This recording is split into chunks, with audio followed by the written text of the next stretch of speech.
welcome back. Our lecture series number 4. So in this lecture series, from the day 1, we are explaining about hybrid electric vehicles, right? So first class, we just recall the sessions.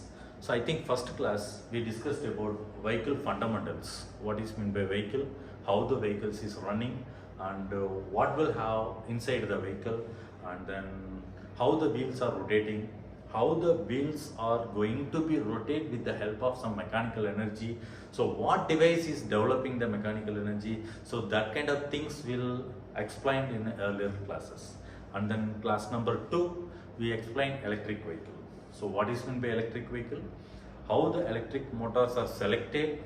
So what are all the applications of electrical motors? And then based on the applications, how the electrical motors are classified? How we are perfectly selecting the motor. So that kind of things are explained in lecture series 2. And then lecture series 3, we are explained what is meant by hybrid combinations. What is meant by hybrid? First of all, hybrid. So why the name itself says that it is hybrid? So two or more than two sources are combined together. It will deliver one common applications of operations or a common result. So that is called as a hybrid. So what is the first hybrid? So that examples are explained in class number 1. So in earlier classes, first class, we explained the number 1 hybrid systems. So that means petrol engine as well as gasoline engine.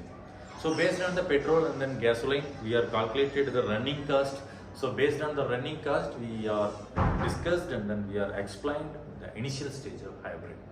Now, another combinations of hybrid.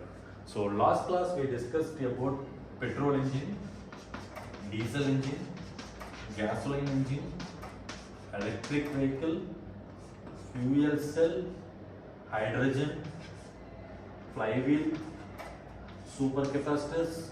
So these different kind of combinations are there. First one, petrol engine. The petrol cost will be 103. Just assume that. So I am taking some calculations, fundamental calculations. Based on the calculations, I am taking the running cost of per kilometers. Alright. So for example, running cost per kilometer. So what will be the per kilometer, right? So petrol engine per kilometer 5 rupees. Diesel engine per kilometer 4 rupees. Gasoline engine per kilometer 3 rupees. Electric engine per kilometer 1.5 rupees. Fuel cell per kilometer again 2 rupees. Hydrogen fuel cell, hydrogen fuel and then fuel cell both are same. So no need to write in a separate manner. And then flywheel. Flywheel it will be a 4 rupees. Supercapacitor it will be a 6 rupees. These are all the running cost. Okay. Next we need to analyze availability. For example, petrol is more availability, diesel is more availability. As of now, I am asking as of now. I am not asking, I am not explaining in a future manner. Okay, I am telling that as of now we have a more availability of petrol, more availability of diesel, more availability of gas. So gas is nowadays reduced because during a kitchen purpose also we don't have sufficient amount of gas. So that's why the gas availability is less. And then electricity, so we have a more number of electricity. And then fuel cell, hydrogen fuel cell nowadays, but it will be a very low. Maybe in future it may be a very high availability or a high quantity. And then flywheels, so flywheels also low. And then supercapacitors it will be high because it is a combinations of capacitors combinations. Okay, so these are all the availability. So it is the running cost. So next one is the availability. Third one, it will be a torque. So just assume that we have a torque. Torque of a petrol engine, it will be high. Torque of a diesel engine low. Gasoline low. Electric low. Fuel cell high. Flywheel high. Supercapacitor. So these are all the torque combinations, right? So next one, the speed calculations. That means output speed, mechanical power, mechanical output power. So mechanical output power, petrol will be low compared to electric. It will be a low. Again, electric it will be a very high, and then fuel cell it will be a high. Flywheel it will be a high, and then supercapacitor it will be a very high.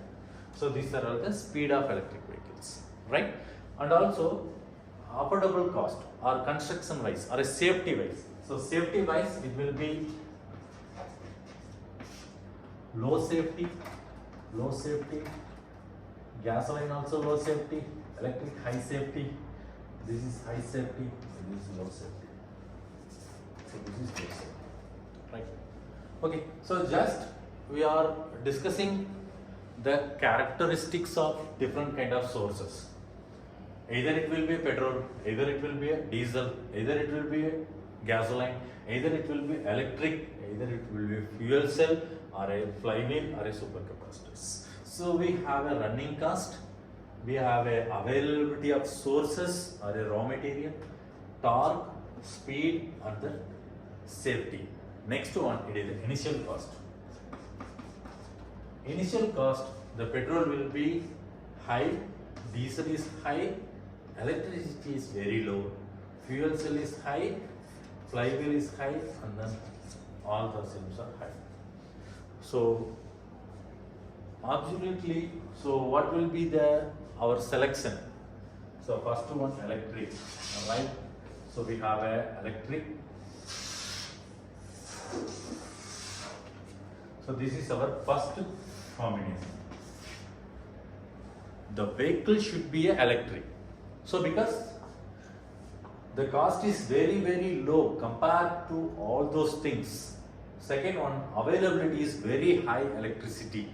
The electricity may be a renewable sources or a non-renewable sources, whatever it may be. Next one, the speed. The speed is very high.